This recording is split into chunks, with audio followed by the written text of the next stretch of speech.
అది అన్ని కొలనుల వలె సాధారణమైంది కాదు. దానికున్న ప్రత్యేకతలే వేరు. ప్రకృతి ఒడిలో ఉన్న ఆ కొలను వద్ద నిలబడి శబ్దం చేస్తే అందులో బుడగలు వస్తాయి.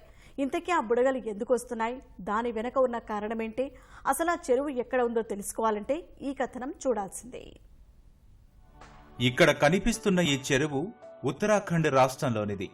చుట్టూ అందమైన పర్వతాలు, ప్రకృతి సోయగాల మధ్య ఉన్న ఈ కొలను ప్రత్యేక గుణాన్ని కలిగి ఉంది. ఉత్తర కాశీ జిల్లాలో ఉన్న ఈ చెరువును మంగళచుత్తాల్ అని పిలుస్తారు. ఈ కొలను వద్ద ఏ చిన్న శబ్దం వినిపించినా అందులో బుడగలు వస్తాయి. అదే ఈ చెరువు ప్రత్యేకత.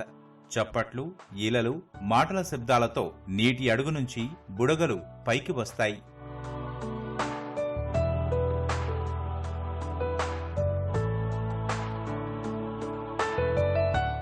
ఈ కొలను ముగ్బా గ్రామం నుంచి 6 కిలోమీటర్ల దూరంలో ఉంది.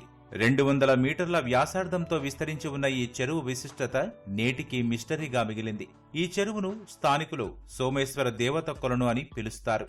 పూర్వం హిమాచల్ ప్రదేశ్లోని కులు నుంచి సోమేశ్వరుడిని తీసుకువచ్చినప్పుడు ఇక్కడ స్నానం చేయించారనే ప్రచారం వాడుకలో ఉంది.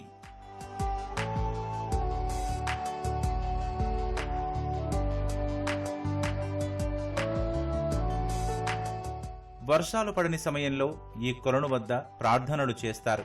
ఈ చెరువును ఎవరైనా అపవిత్రం చేస్తే భారీ వర్షాలతో ప్రజలు ఇబ్బందులకు గురవుతారని స్థానిక పురోహితులు చెబుతారు. ఈ చెరువును చూసేందుకు చాలా మంది పర్యాటకులు వస్తారని తెలిపారు.